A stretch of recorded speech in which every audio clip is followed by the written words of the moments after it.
Welcome, and today we have a review with the RayNeo X3 Pro. RayNeo X3 Pro are, I would say, the most capable device that RayNeo has today and is offering. You can see we did the unboxing previously, but you can see that in itself it has actually two cameras. I was surprised when I went into the SDK. There's a basic RGB camera plus a real high resolution camera to properly take pictures. It has two touch on the left and the right.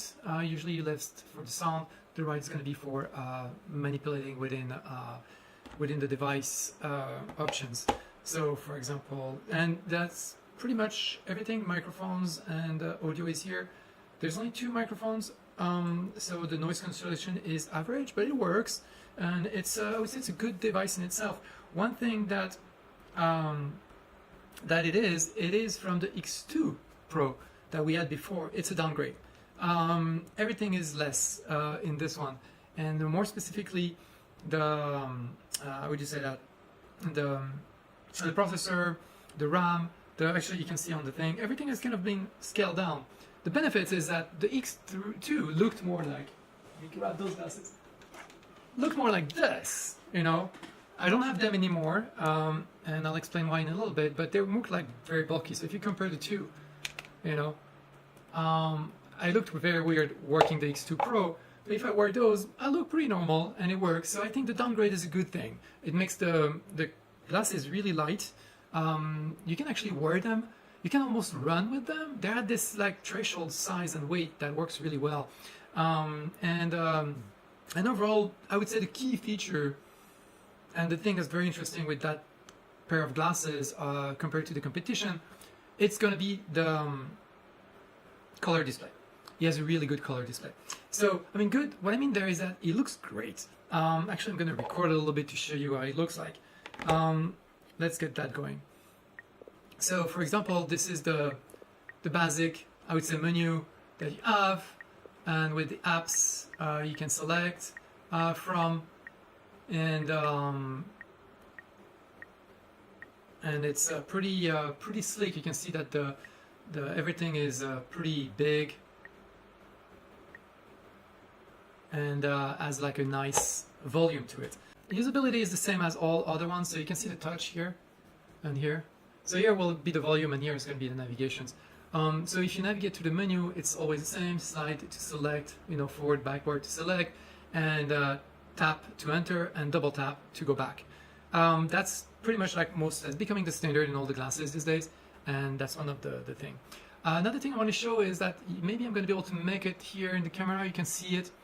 The lenses are flat, and I don't know if you see it, but the fact that they're flat, let me try if I recorded this maybe. And trying to record video. Okay, here we go. So they're flat, and because they're flat, they create weird reflections, like a really flat reflection from it, and that's very uncanny for people that I encounter and talk to. It's unusual for glasses to be like that. They have a hard time seeing through and seeing my eyes. So this is kind of like a big drawback. This why they're flat creates this effect. The other thing about the lenses is that they're not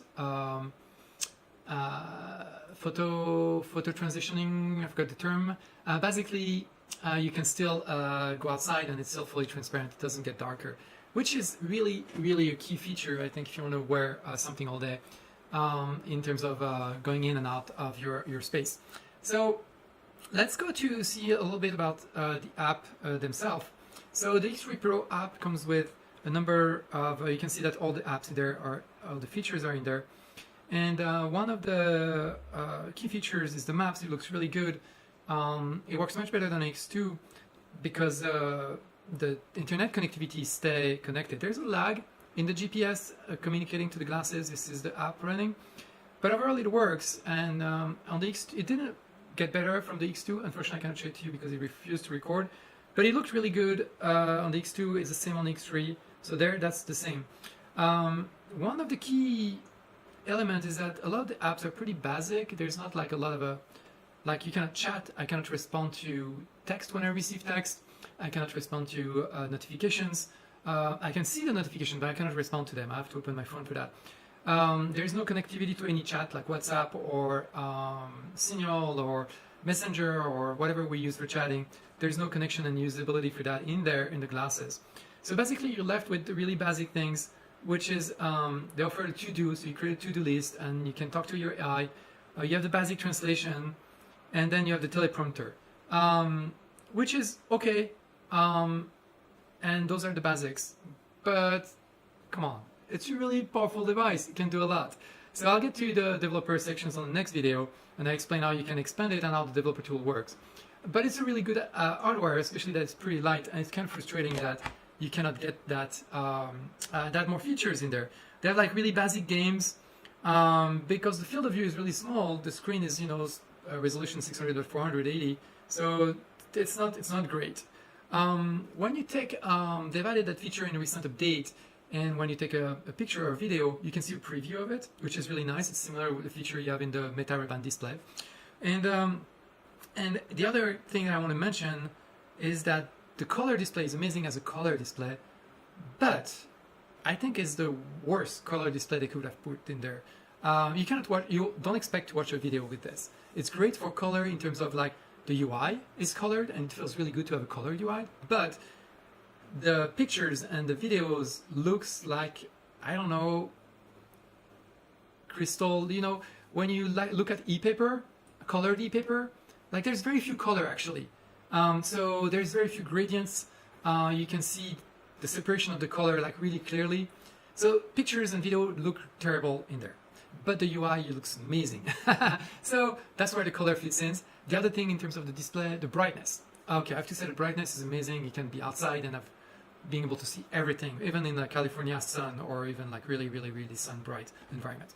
So this is really key and important, I think. The AI until before recently was pretty useless, and now it got better. They got a little bit of tooling where you can ask the AI to capture pictures and tell you what you're seeing. Little things like that have been added to make it a little bit more useful. But until now, it was like the AI was completely disconnected. You could just chat with it, ask text information and return information, but there's nothing connected to the glasses. So there was not really a lot of validity or interest in there that would make it useful. Okay, one thing they will advertise on their website, it's 𝗥𝘆𝗡𝗲, and that's because they have this RGB camera in there. I would say it doesn't really work. 𝗥𝘆𝗡𝗲 works, and even there's some lag and, you know, adjustment, but it works, I would say, mostly. But 𝗥𝘆𝗡𝗲, I think the device is far away from being able to support 𝗥𝘆𝗡𝗲 in a way that's meaningful and useful. The company staff have been really, really good. They have been offering me like to send back my X2 in exchange of getting the X3 at a really steep discount. Like those, I think they're $1,200 to purchase like this, and I got a $800 discount by returning my X3. I know the X3 is amazing hardware, but you know, if they don't support it, I'm not really interested. And so I was interested to try the newer one, and they actually fit better. So that's still about the company. They're really responsive. They have people representative in the US. It's not like what's happening with Rocket. Rocket was very present, and they had a lot of correspondence, and there was a lot, you know, interactions with people here in the US. But now it's kind of like each time I ask for something, they disappear. With RayNeo, it's easy to have a relationship with the company, ask for more information, get partnership goings, and work with them in a way that's meaningful for you know, for your project with the XR and the technology. I think that's all I have on the device and the company. I would say it's a good company to work with. I'm happy with it. Next step will be the developer kit. I'll tell you a bit about how it is to develop with those glasses.